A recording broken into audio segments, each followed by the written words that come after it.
few moments later.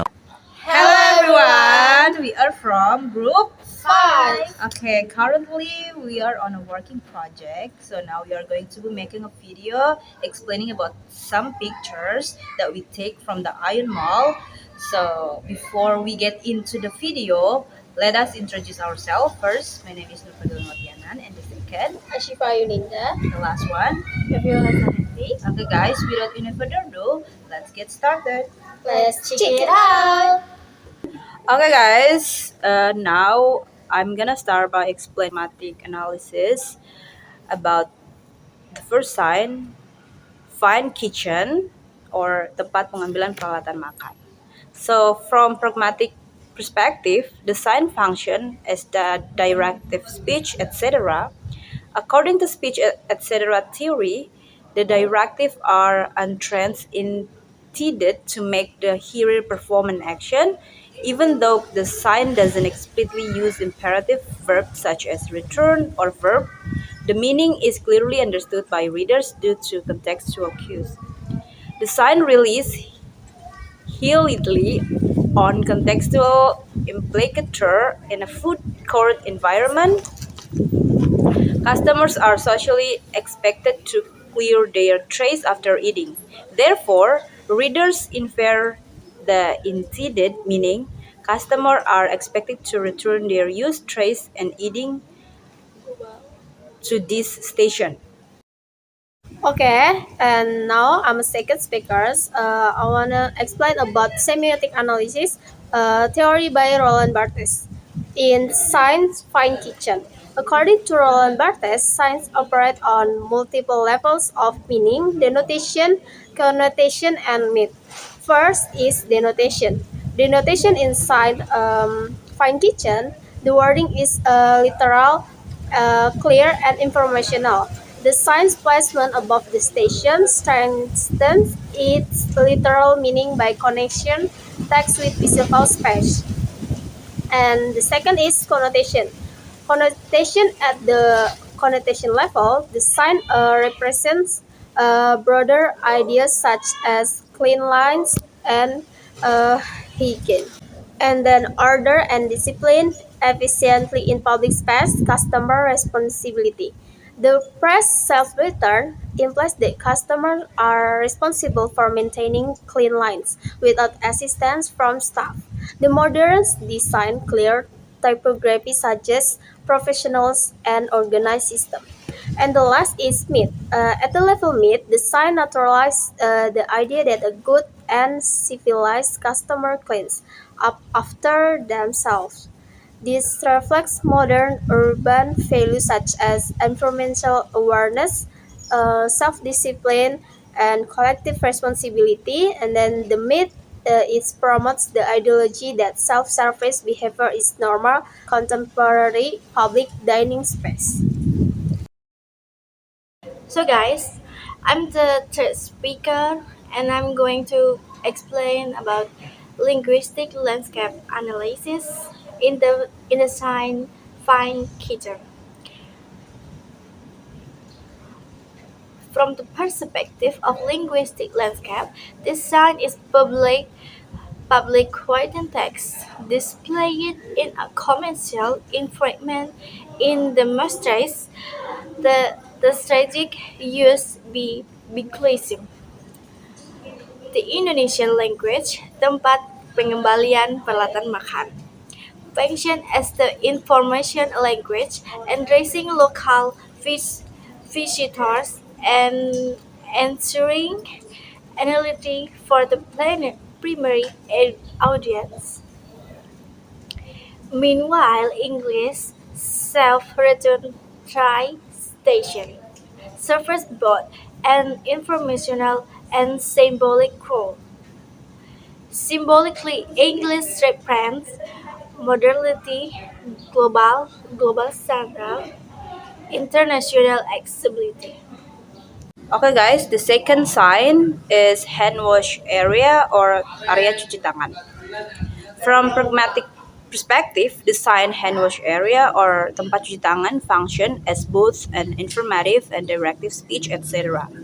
Grammatically, the sign appears as a noun phrase rather than a full sentence or imperative form. However, pragmatically, it carries a strong implied instruction. In public dining environments such as food court or mall, hand washing is socially expected behavior. Therefore, readers interpret the sign not merely as information about the location or of a facility, but as an implicit recommendation or obligation to wash their hand. This meaning is derived through contextual inference and shared cultural knowledge. Okay, and the second science is hand wash area atau area cuci tangan. So the semiotic analysis by Roland Barthes is according to Roland Barthes semiotic theory, meaning is product multiple levels, denotation, connotation, and myth. First is denotation.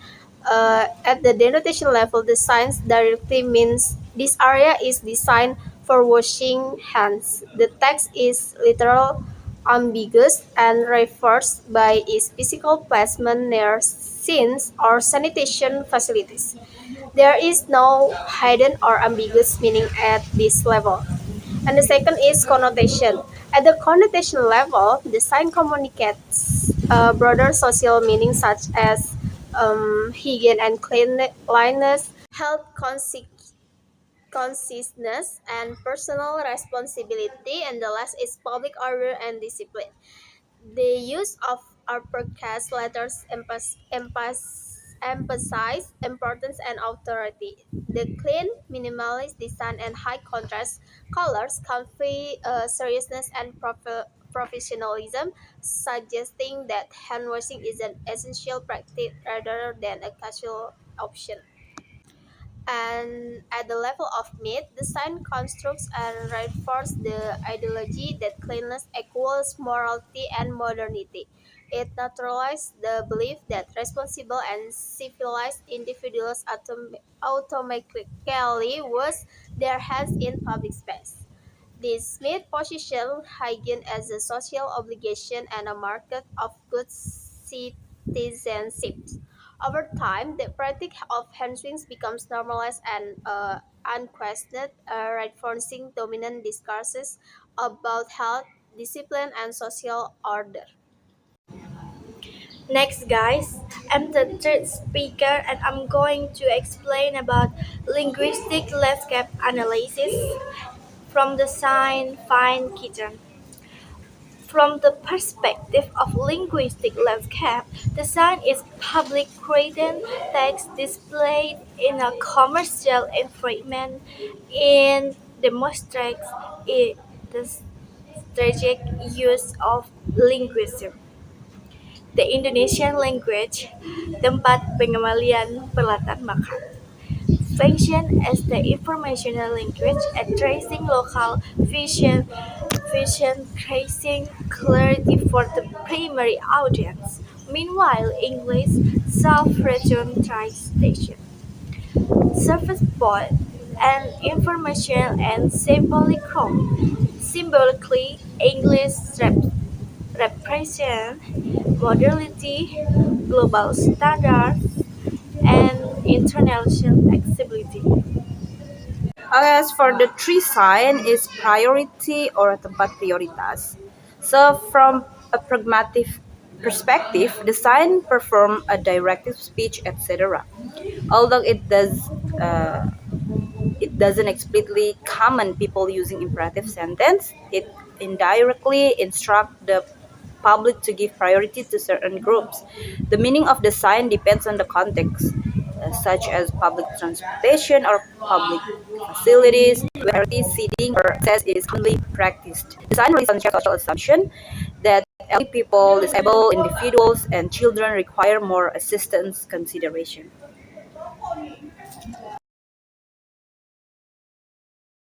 Okay, and the last is semiotic analysis by Terry Roland Barthes in Science Priority atau prioritas.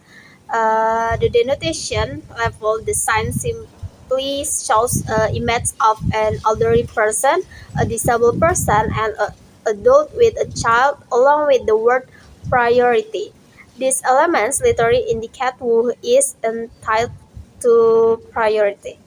And the second connotation, responsibly, it suggests that these groups deserve respect, empathy, and assistance. The green color background connects safety, permission, and positive social behavior. And the third is myth. At the mythological level, the sign construct and ideology that a good and civilized society is one that protects and prioritizes its vulnerable members. The act of giving priority is present as a natural, moral, and unquestionable. So next, the third sign is priority or prioritas. From a linguistic landscape perspective, the sign is part of the public visual environment that communicates institutional authority and social norms. The minimal use of language combined with universal symbols allows the message to be understood by a wide audience. Regard- Regardless of linguistic ability, design reflects public policies promoting inclusivity and equality. It not only provides information but also shapes social behavior, reinforcing rules and values in public space.